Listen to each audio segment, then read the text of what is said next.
또 다시 탄원시가 돌아왔습니다. 하나님 앞에 자신의 고난과 어려움을 탄원하는 그 탄원시가 다시 등장했는데요. 특히 이 시는 좀 다른 탄원시랑 좀 다른 느낌의 어떤 순간들이 있는데, 그게 뭐냐면 그 고난의 순간에 그 우리가 되게 느끼는 감정 중에 하나가 이제 그런 거잖아요.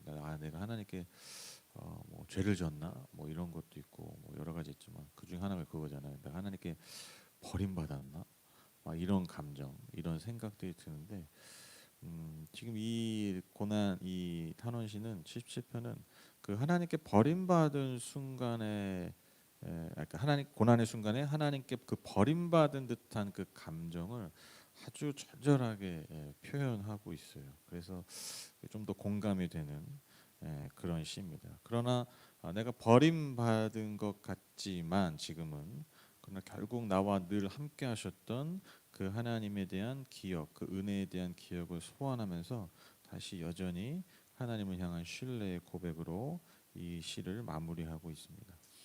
1절 2절 먼저 보시면, 내가 하나님께 소리 높여 부르짖습니다. 부르짖는 이 소리를 들으시고 나에게 귀를 기울여 주십시오. 내가 고난 당할 때 나는 주님을 찾았습니다. 밤새도록 두 손 치켜들고 기도를 올리면서 내 마음은 위로를 받기조차 마다하였습니다. 시인이 소리 높여서 부르짖는다라고 고백하죠. 이 부르짖음에 하나님의 귀 기울여 달라고 간청하고 있습니다. 그러니까 시인의 절박한 상황을 엿볼 수 있죠. 이가 얼마나 절박하냐면, 고통스러우냐면 2절 하반절 보시면 내 마음은 위로를 받기조차 마다하였습니다라고 고백해요. 그래서 여러분 이렇게 아, 나 요즘 너무 힘든데 위로받고 싶어 이런 생각하면 좀 살만한 거예요. 그렇죠. 그러니까 너무 막 힘들고 그러면요, 그 어떤 사람의 위로도 위로가 안 되고 오히려 그게 더 힘들어져요. 그렇잖아요. 그냥 아무 말도 듣고, 누군가의 뭐 반응이고 뭐고 아무 말도 듣고 싶지 않은. 그래서 여러분 그 성경에 보면, 여러분 한나 아시죠? 사무엘상 한나, 사무엘의 어머니. 한나가 아이를 못 낳는 사람이었잖아요. 근데 남편의 사랑을 많이 받았어요. 근데 자기는 아이를 못 낳고 이제 그 뭐 첩이겠죠. 뭐 둘째 부인이든지. 그 분인나라는 여자는 아이를 많이 낳아요. 잘 낳아요. 그러니까 이제 때만 되면 이제 막 괴롭히고 너무 업신여겨. 그래서 너무 괴로워하니까 그 연패 있던 남편 엘가나가 뭐라고 했냐고, 왜 자꾸 우냐? 내가 이렇게 잘해주지 않냐? 내가 열 아들보다 낫지 않냐? 막 이렇게 얘기하던데, 그리고 한나가 그 말에 위로를 받습니까? 전혀 위로를 못 받아요. 그래서 이제 막 성전에 가서 기도하는 거예요. 그래서 뭐 남편은 이제 내가 열 아들보다 낫지 않냐 그러는데, 이제 속으로는 그런 거죠. 너 10명보다 아들 하나가 낫다, 이제 이런 거죠. 그렇죠? 그러니까 그 상황은 자기만 아는 거예요. 자기만. 예. 자기만 알기 때문에 그 뭐 어줍지 않게 누가 위로하고 이게 안 돼요. 그러니까 너무 고통스럽고 너무 해결되지 않는 문제 앞에서는요, 어떤 위로도 이게 위로가 되지 않고 심지어 그 위로를 거절하고 싶은 거예요. 왜? 위로가 되기는커녕 더 내 고통을 가중하기 때문이에요. 그래서 그러니까 지금 이 시인의 어떤 고통의 크기를 이 표현을 통해서 우리가 알 수 있다라는 것입니다. 3절 4절 보시면, 내가 하나님을 생각하면서 한숨을 짓습니다. 주님 생각에 골몰하면서 내 마음이 약해집니다. 주님께서 나를 뜬 눈으로 밤을 지새우게 하시니 내가 지쳐서 말할 힘도 없습니다. 시인은 이 엄청난 고난의 순간에 하나님을 생각한다, 그렇게 고백하죠. 깊이 그분을 묵상한다라고 말하고 있어요. 그런데 그럼에도 내가 하나님을 생각하고 하나님을 깊이 묵상해도 그 하나님 때문에 내가 오히려 한숨을 짓고 마음이 약해지고 있습니다. 그러니까 고난의 순간에 인간이 겪는 현실을 저는 아주 솔직하게 고백한 시 같아요, 이 시가. 그렇죠?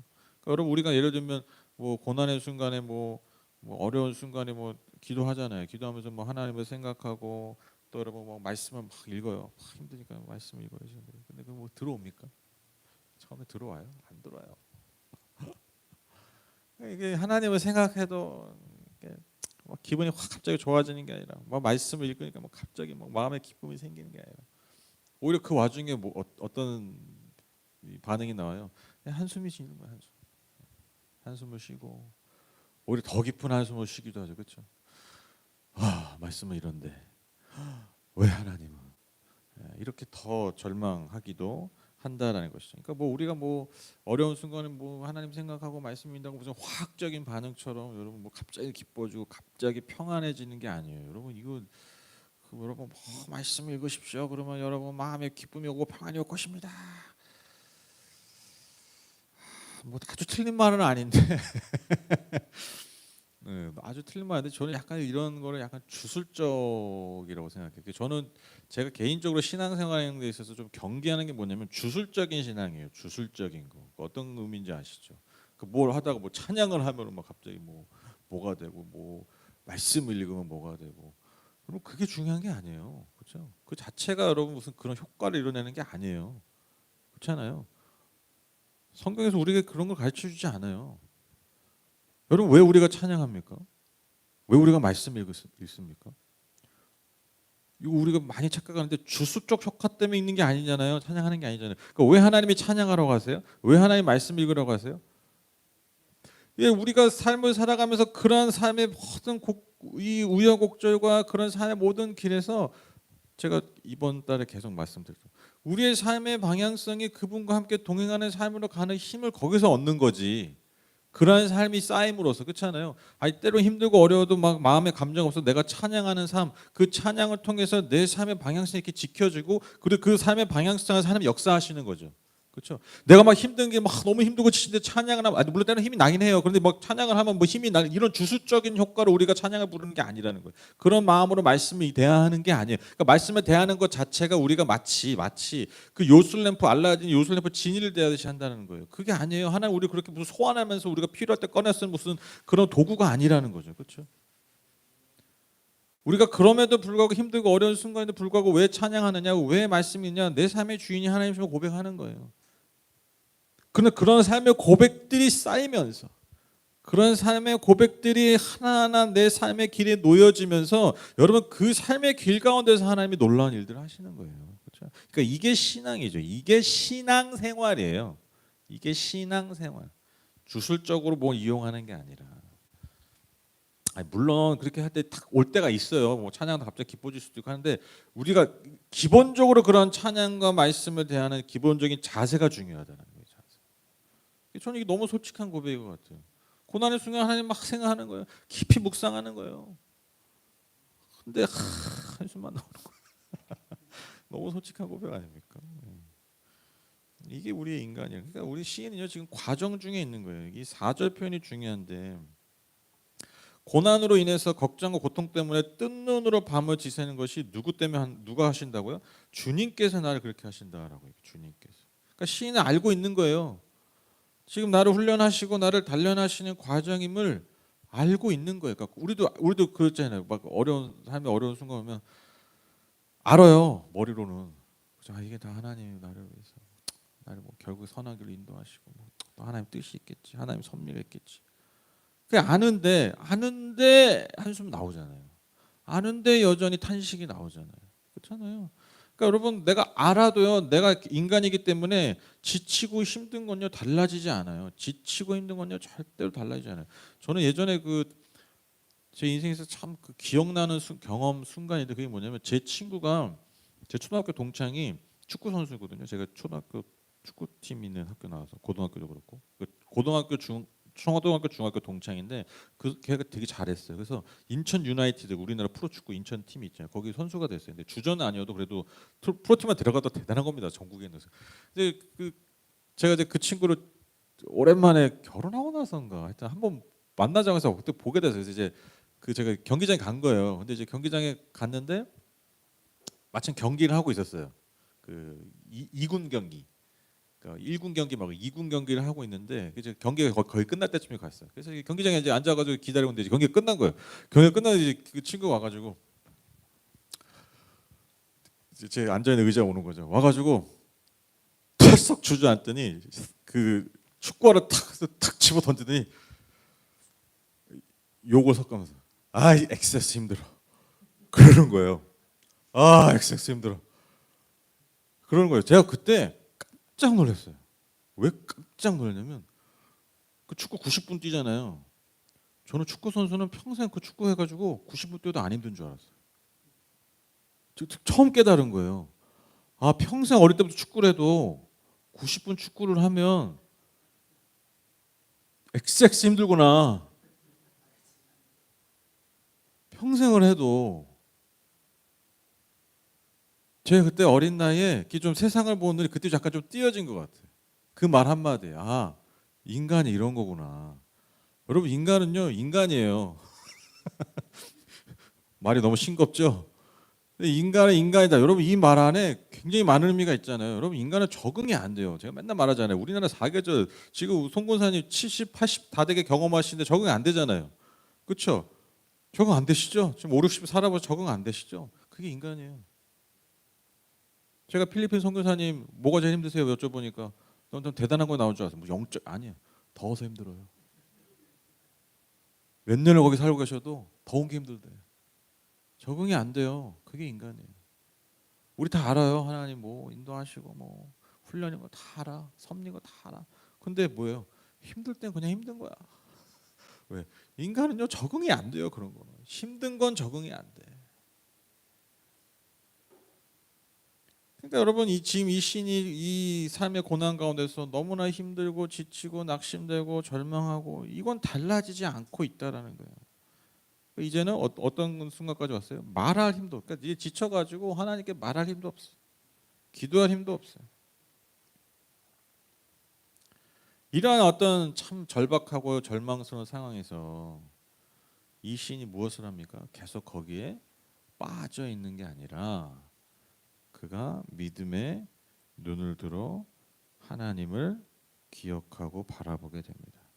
하나님이 나와 함께 하셨던 그 경험들을 떠올리면서 스스로에게 질문하는 거예요. 5절 9절 보시면 내가 옛날 곧 흘러간 세월을 회상하며 밤에 부르던 내 노래를 생각하면서 생각에 깊이 잠길 때 내 영혼이 속으로 묻기를 주님께서 나를 영원히 버리시는 것일까? 다시는 은혜를 베풀지 않으시는 것일까? 한결같은 그분의 사랑도 이제는 끊기는 것일까? 그분의 약속도 이제는 영원히 끝나버린 것일까? 하나님께서 은혜를 베푸시는 일을 잊으신 것일까? 그의 노여움이 그의 긍휼을 거두어들이신 것일까 하였습니다. 그러니까 여러분 이걸 뒤집으면 여러분 이 시인의 과거에 그가 경험한 게 뭐예요? 분명히 하나님 나와 함께 하셨고 나를 구원하셨고 한결같은 그분의 사랑을 나에게 베풀어 주셨고 그분의 그 신실한 약속을 내 삶에 이루셨고 그런 경험이 있는 거예요. 그런데 역설적으로 그러한 경험 때문에 이 지금의 상황이 더 혼란스러운 거예요. 그럼 이제 하나님 날 버리신 건가? 이제 은혜가 이제 그렇게 막 내 삶에 흘렀던 그 은혜가 끊긴 건가? 하나님 나에게 약속도 이제 뭐 기한이 끝나버린 건가? 이제 하나님 그 영원하신 그 베푸셨던 그 은혜가 이제는 그 은혜 베푸신 일로 이제 완전히 잊어버리신 건가? 나를 향한 노여움이 그 은혜를 거두어들인 건가? 이런 역설적인 고통과 고민에 빠지는 거예요. 그러니까 지금의 상황에서는요 도저히 내가 경험했던 그 하나님의 은혜와 사랑을 느낄 수 없기 때문에 이 시인이요 엄청난 혼란에 빠진 거예요. 그러니까 굉장히 솔직한 고백이죠, 그렇죠? 이러한 고난과 그러니까 고난 플러스 뭐가 있는 거예요? 혼란이 있잖아요, 혼란. 그 내면의 혼란. 이 혼란에서 시인이요 다시 그의 마음을 다잡고요, 다시 그 은혜의 때를 사모하면서 하나님께 간구합니다. 10절 12절 보시면 그때 나는 또 이르기를 가장 높으신 분께서 그 오른손으로 일하시던 때 나는 그때를 사모합니다 하였습니다. 주님께서 하신 일을 나는 회상하렵니다. 그 옛날에 주님께서 이루신 놀라운 그 일들을 기억하렵니다. 주님께서 해주신 모든 일을 하나하나 되뇌고 주님께서 이루신 그 크신 일들을 깊이 깊이 되새기겠습니다. 그러니까 하나님 나를 버리셨나, 하나님 이제 은혜가 끝났나라고 그렇게 생각을 하지만 여러분 이 신이 내린 결론이 뭡니까? 결국에는 이 모든 문제를 해결할 게 하나님 은혜밖에 없다는 거예요. 하나님의 능력밖에 없어요. 하나님밖에 없으니까 어떻게 해요? 다시 그분의 은혜를 기억하면서 그 은혜, 그분의 사랑을 다시 붙드는 거예요. 과거에 나와 함께 하셨고 은혜와 자비의 그 능력을 베푸셨던 그 하나님을 내가 다시 붙들 수밖에 없는 거예요. 그러니까요 다시 그때 예전에 나와 함께 하셨던 그분의 그 은혜를 사모하면서 회상하는 거예요. 그 놀라우신 일들을 기억하는 거예요. 다시 마음에 새기는 거예요. 그러니까 여러분 현실적으로 지금 이 시인이 할 수는 있는 일이 이거밖에 없어요. 내 힘으로 이 상황을 타개할 수 있는 일도 없어요. 그렇기 때문에 지금 내 상황은 하나님 날 버리신 것 같아요. 이 신에게 남는 게 뭐겠어요? 그 은혜를 다시 사모하는 것밖에 없어요. 그 은혜를 다시 구하는 것밖에 없어. 내가 할 수 있는 유일한 일이라는 것이죠. 이 믿음의 고백 이후에 이 시인이 하나님을 찬양합니다. 13, 15절 보시면 하나님 주님의 길은 거룩합니다. 하나님만큼 위대하신 신이 누구입니까? 주님은 기적을 행하시는 하나님이시니 주님께서는 주님의 능력을 만방에 알리셨습니다. 주님의 백성 곧 야곱과 요셉의 자손을 주님의 팔로 속량하셨습니다. 무엇을 찬양합니까? 하나님의 거룩하심과 비교 불가능한 하나님의 능력을 찬양하고 있죠. 왜? 지금 그분의 능력이 내게 필요하기 때문에. 무엇보다도 15절에 이스라엘 백성을 구원하셨던 그 출애굽 사건의 기억을 소환하면서 지금 다시 이 순간 그 하나님의 역사를 기대하고 있어요.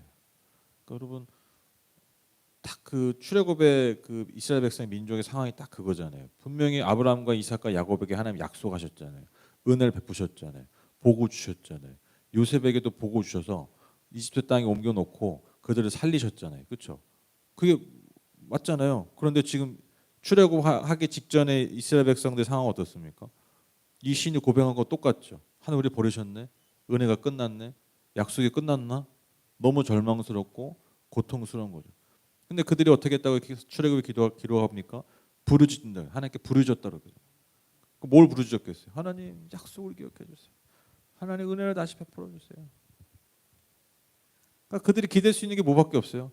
그 자기의 조상들, 그 조상들이 베푸셨던 그 은혜, 그 조상들과 하셨던 그 약속, 그걸 기억하는 거예요. 그걸 고백하는 거예요. 그렇게 부르짖는 거죠. 딱 지금 시인의 상황과 그 이스라엘 백성 상황이 딱 똑같은 거예요. 하나님 이스라엘 백성들이 그 상황에서 하나님의 약속과 은혜를 사모하고 기다렸던 거죠. 내가 지금 그분의 역사하심을 기대합니다. 그렇게 고백하는 것입니다.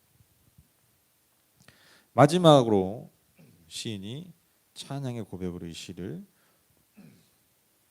마무리합니다. 하나님 물들이 주님을 배웠습니다. 물들이 주님을 배웠을 때 두려워서 떨었습니다. 바닷속 깊은 물도 무서워서 떨었습니다. 구름이 물을 쏟아내고 하늘이 천둥소리를 내니 주님의 화살이 사방으로 날아다닙니다.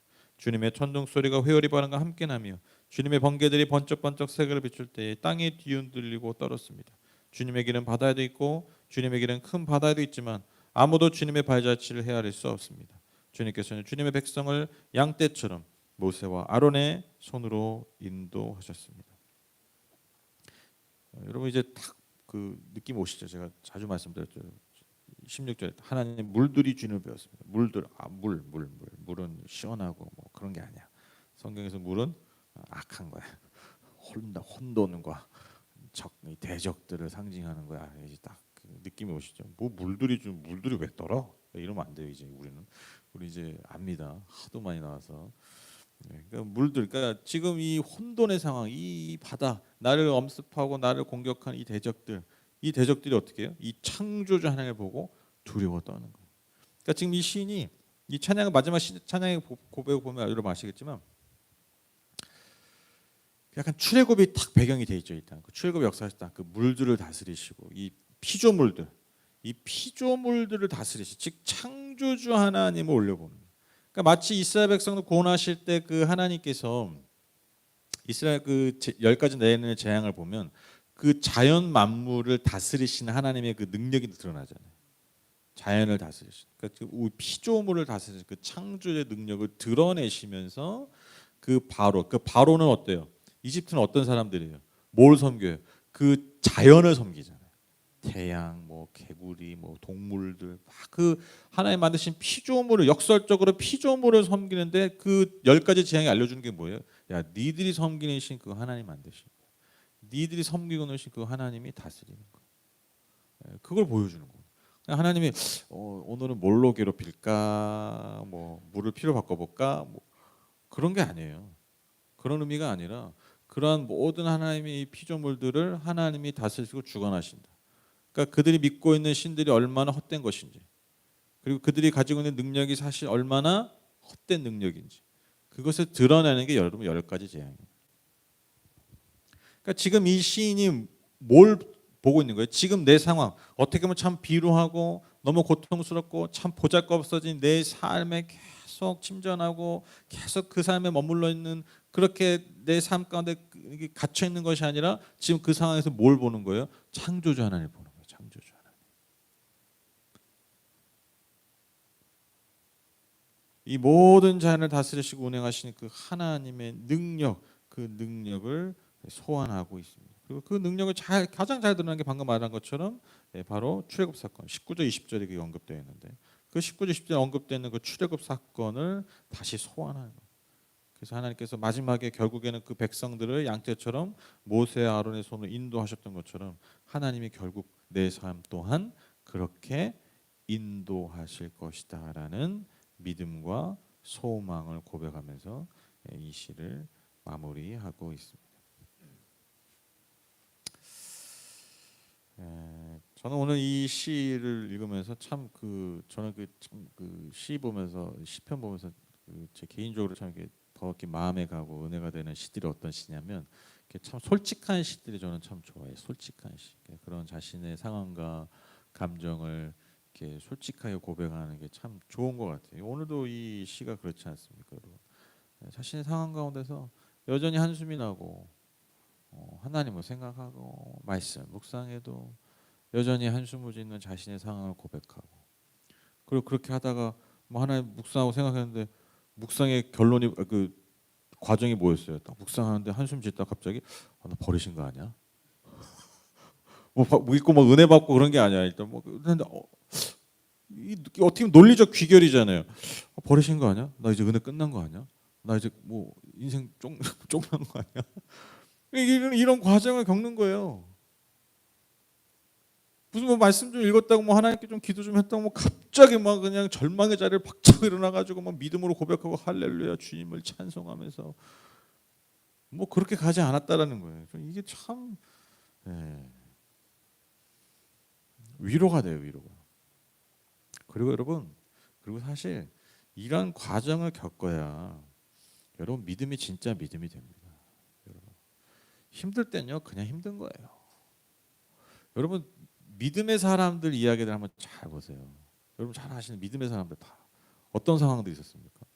그 사람들 우리가 소위 말하는 믿음의 사람들이라고 하는데 여러분 그들의 믿음이 항상 하나님을 신뢰하고 뭐 항상 찬양하고 뭐 부정적인 말은 절대 안 하고 뭐 절망은 절대 빠지지 않고 우울증이 왜 걸려? 예수 믿는데 우울증이 왜 걸려? 여러분 막 다 그렇습니까? 아니에요. 여러분 성경도 잘 보면요 우울증이 나와요. 제가 말씀드렸죠. 그 엘리야가 자살 직전까지 갔잖아요. 여러분 그 자살이라는 게 생명을 놓는다는 게 마음의 정신의 병이 들면 나타나는 현상이기도 해요. 우리 옛날에 항상 자살을 무슨 의지력이 약해서라면서 아유 죽을 의지로 저기 뭐야 살지 그렇게 얘기하잖아요. 그 되게 모르고 하는 말이에요.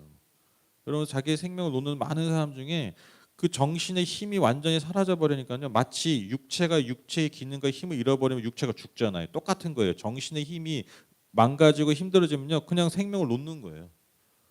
예. 뭐 이건 의지 이런 건 상관이 없어요. 그러니까 의지를 발휘할 수 없는 상태가 돼버리는. 그렇게 하는 사람들이 많아요, 정말. 그래서 그 함부로 얘기하면 안 돼요, 그런 얘기. 뭐 함부로 그 자살하는 어떤 사람들을 함부로 정죄하거나 그러면 안 돼요. 그런 상황까지 놓여진 상황 때문에 우리가 가슴 아파야 되지. 어유 이제 천국 못 가는데 이런 말도 쉽게 함부로 하면 안 돼요. 뭐 예를 들면 내가 뭐 몸을 막 함부로 막 굴려가지고 뭐 진짜 막 그냥 맨날 술 퍼마시고 맨날 담배 피고 맨날 그래가지고 걸려서 뭐 아이고 그 지옥 그거 아니잖아요. 그렇죠, 똑같아요. 저는 뭐 자살한다고 뭐 다 지옥 가나 저 절대로 그렇게 생각하지 않습니다. 논란이 될 수 있는 말인데. 근데 뭐 이거 가지고 제가 뭐 저는 제 결론이 이거예요. 제가 제 신앙의 양심과 언제 한번 이거에 대해서 뭐 더 깊이 얘기 나눌 때가 있겠죠. 뭔 얘기하다가 그러니까 근데 여러분 그 엘리야가 딱 그 케이스예요. 엘리야가 뭐 대단한 성취를 이뤘다가 뭐 다 죽이려고 하니까 광야 들어서 죽으려고 했어요. 자살하려고. 자살하러 들어간 거예요. 자살하라고. 하룻길 들어갔다 죠. 광야 하룻길 들어가려고 살려고 들어갑니까? 로뎀나무 밑에 있어. 로뎀나무 가시나무라고 말씀드렸잖아요. 가시나무에 들어갔다. 아유 뭐 그날에 쉬어야지. 아유 하나님 빨리 나 좀 치료해 주세요. 이게 아니라니까요. 죽으러 들어간 거예요. 마지막에 하나님한테 탄식하고. 광야에 하루길로 들어갔다는 건 죽으로 들어간 거예요. 살 소망이 없으니까. 그 빠져간 우울증, 완전 깊은 병적 우울증 빠진 거예요. 진짜. 정신의학적으로 분석을 하면 엘리야의 상황. 엘리야가 그랬다니까요. 엘리야도 믿음의 사람들도 그 엄청난 기적을 전전날에 했는데도 전날인가 전전날인가 며칠 전에 해도 오늘 하나님 나 죽이세요. 그냥 나 죽을래. 나 그냥 이렇게 되는 거예요. 그게 인간이라니까요. 근데 그 과정이 있기 때문에 그 과정이 있었기 때문에 여러분 우리가 엘리야를 믿음의 사람이라고 하는 거예요. 여러분 아브라함도 얼마나 많은 실패가 있었습니까? 사실 여러분 아브라함처럼 그 타이틀에 어울리지 않는 사람에서 믿음의 조상 웃기고 있네. 내가 아는 저기 몇몇 분들이 아브라함보다 믿음 더 좋아요. 솔직히 말하면.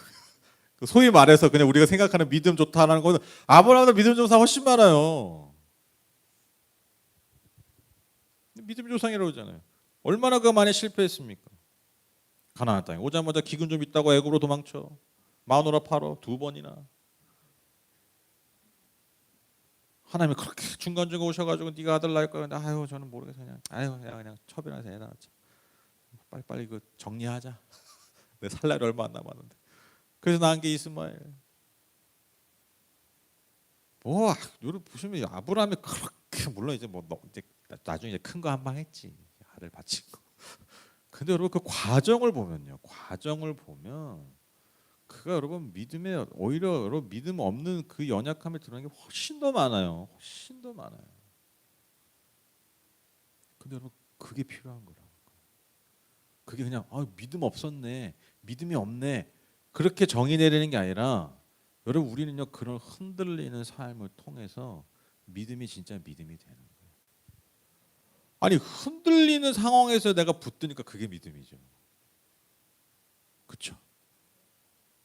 믿을 수 없는 상황이에요. 너무 흔들려요. 그럼에도 붙드는 거잖아요. 여러분 그게 믿음이에요. 그러니까 여러분 흔들리는 것을 두려워하지 마세요. 흔들리는 것 자체를 여러분 무서워하지 마세요. 그런 걸 막 너무 막 정죄하지 마세요. 그게 당연한 거예요. 그리고 우리는 그 과정이 필요해요.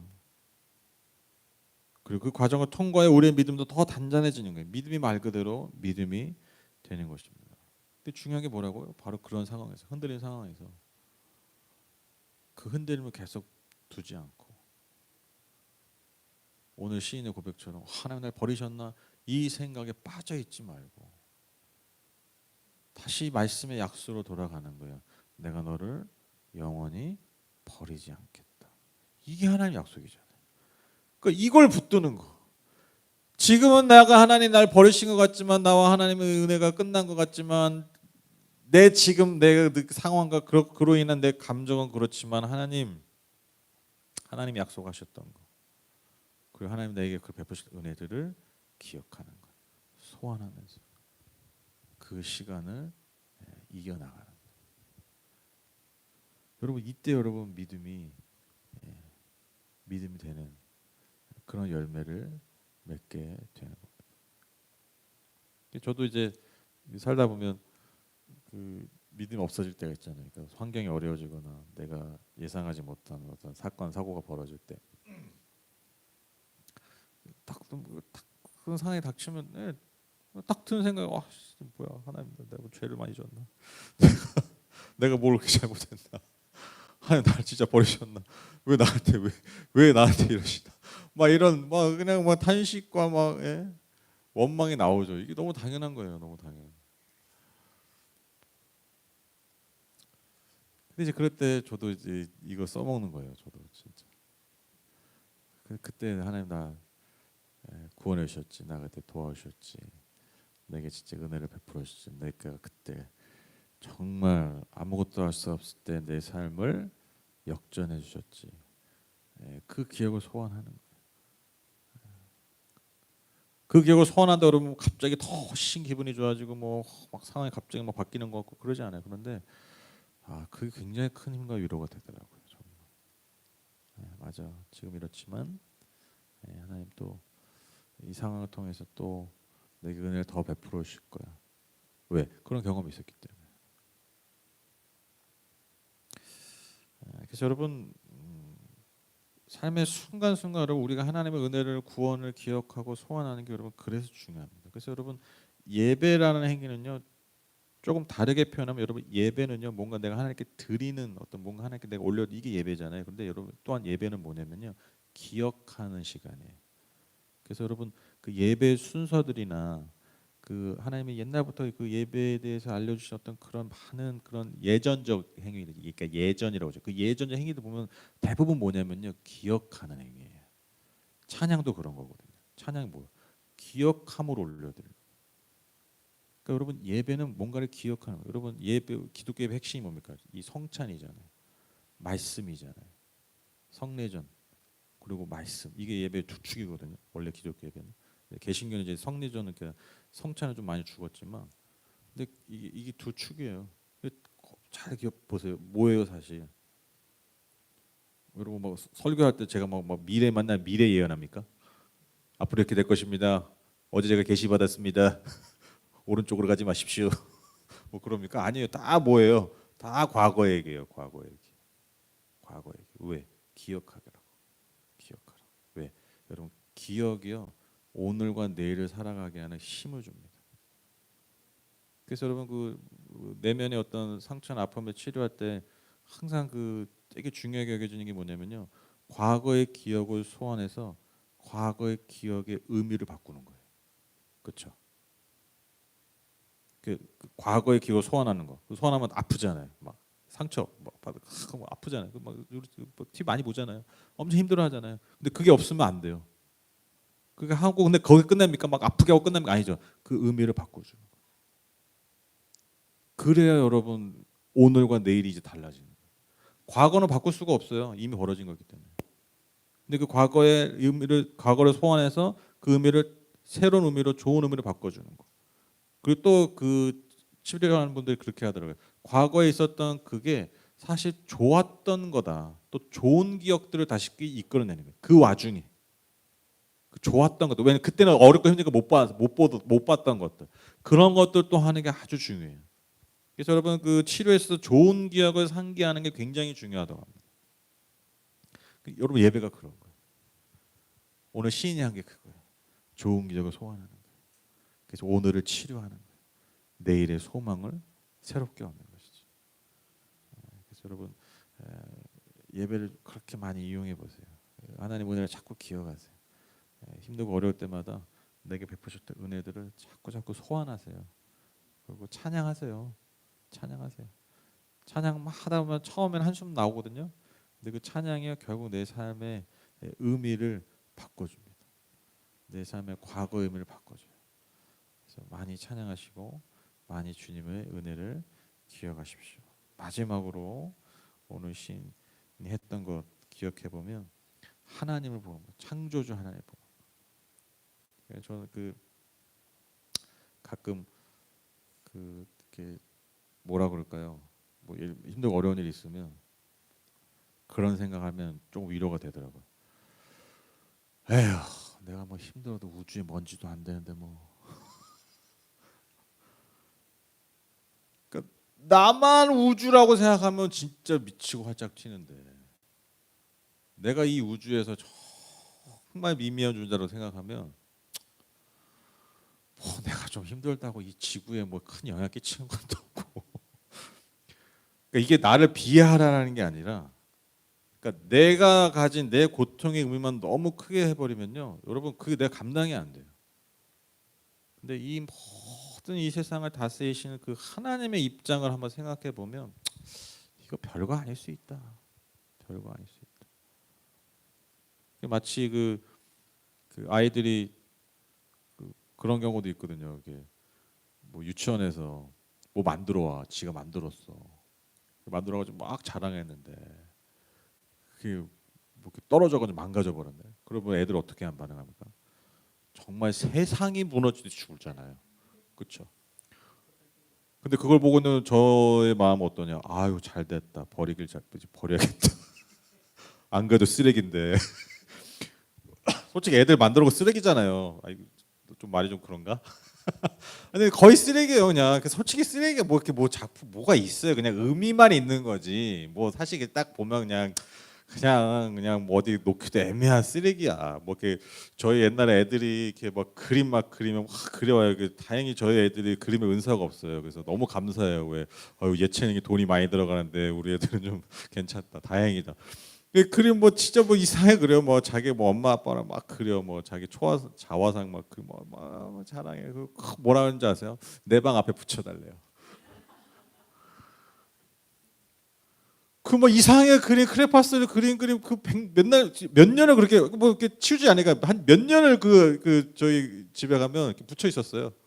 몇 개가 솔직히 쓰레기죠. 그냥 이렇게 뭐 누가 보면 쓰레기야. 근데 그게 뭐 망가지고 딱 애들 세상 떠나가고 울잖아요. 그렇죠? 왜? 그게 나한테 너무너무 중요하거든.